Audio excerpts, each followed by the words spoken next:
Parshat Tetzaveh. Let's take a few moments to look at the opening of this week's portion. It begins with the words, V'ata tetzaveh es b'nei Yisrael, you shall command the children of Israel. Very unusual. Who's the you referring to? This, of course, is Moshe. Hashem is telling Moshe, you must command the Jewish people. This week we talk about the clothes, mainly the clothes that the Kohanim, the priests, and the Kohen Gadol, the high priest, would wear. Now Hashem regularly has told Moshe to tell the Jewish people certain things. And normally it is in the following way.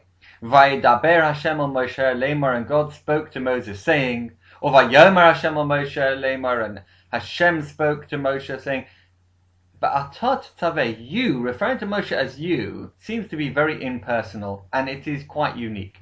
And the reason for this, we are told, is because we are after the sin of the golden calf.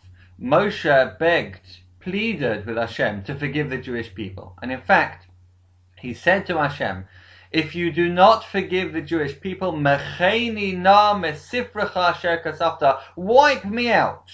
A very drastic response. Wipe me out from the books that you have written, i.e. wipe my name out of the Torah. And you know what happened? Hashem said, look, you've said this and you've brought it upon yourself. I have to fulfill your command.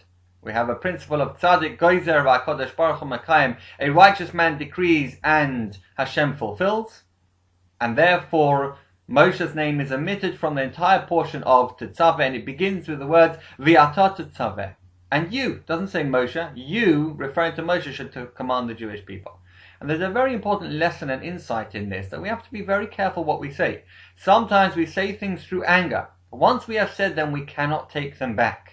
And Moshe, out of anger in a way, and certainly out of looking after the Jewish people, wanting Hashem to forgive the Jewish people, he'd said something that later had an effect and an impact on him, that his name was in fact wiped out from one of the sections, not from the whole Torah of course, but one of the portions, and this week is that portion. We have to be very careful in what we say.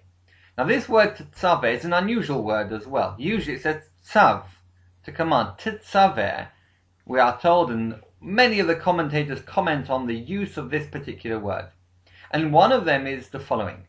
The word is connected to, tetzaveh is connected to the word tzavtza v'chibor, to be combined, to be connected, to be tied together.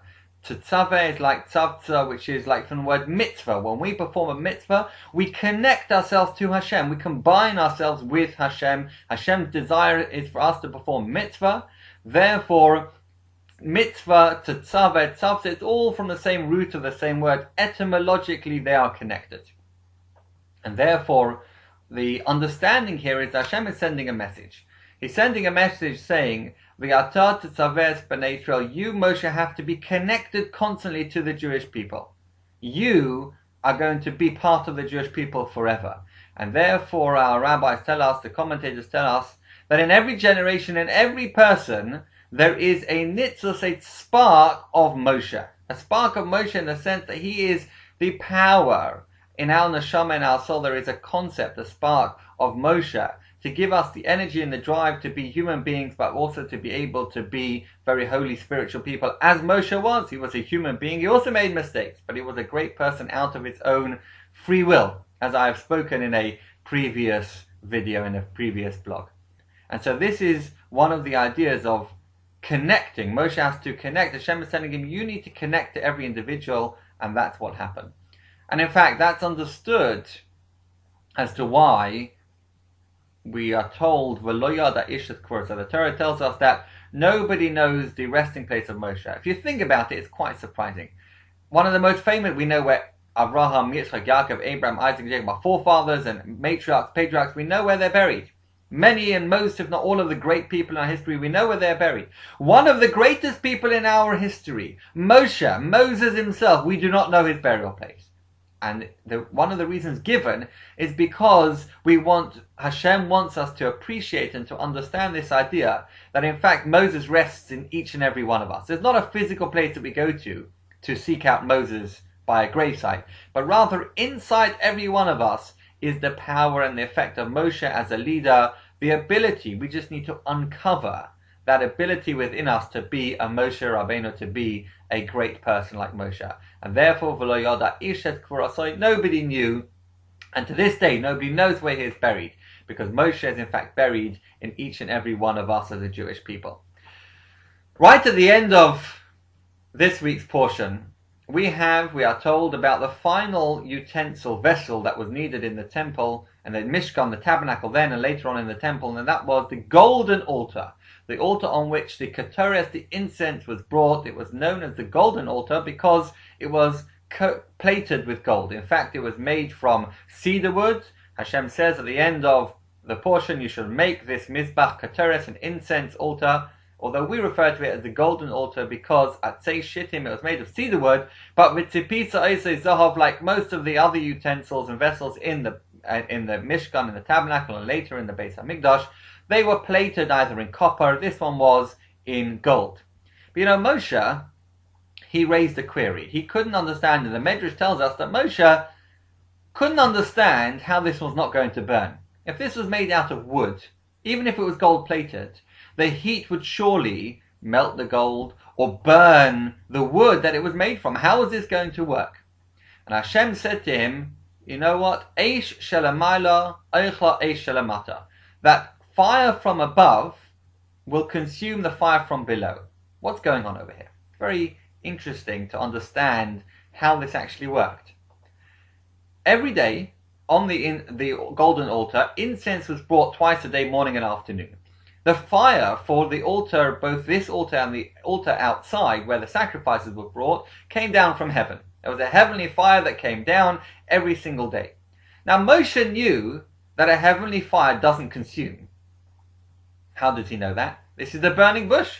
Moshe had an experience where he sees fire from heaven on a bush, but yet what was the point that drew him to the bush? The bush wasn't actually being consumed. There was a fire there, it wasn't being consumed.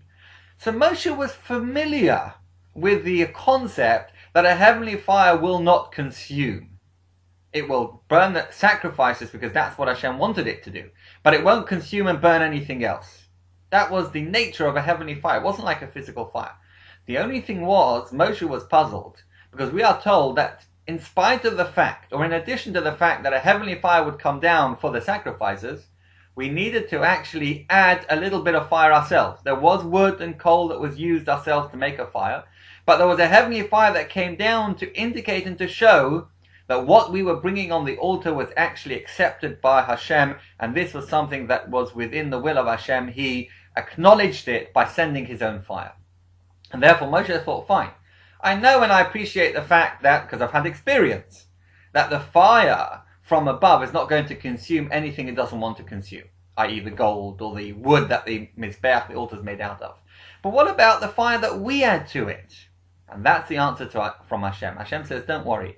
The heavenly fire is going to consume the little bit of fire that you bring. It's going to consume it in such a way that it's not going to burn anything that it doesn't. It's going to be included. It's all going to be involved and included in the heavenly fire. I'm going to connect the fire that you bring to the fire that I bring, and it'll be counted as a heavenly fire. And this is a major part of the whole concept of the service. The service of Hashem is the idea that when we take something of our own, something material, something physical, we can connect it and combine it with that of Hashem and make it, uplift it, elevate it to be something spiritual.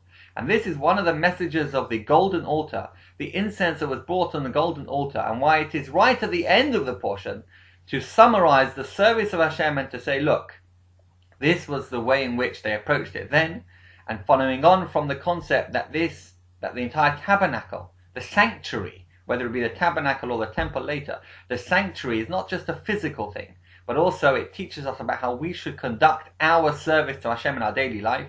This was the idea of the incense and the fire on the incense altar, the golden altar, that we added our little bit, and Hashem adds his fire and elevates everything to make it a spiritual experience, uplifting experience. But we need to put our little bit in. If we don't put our little bit in, then nothing's going to happen in of itself. Hashem will help us only if we help ourselves. I wish you a very good Shabbos.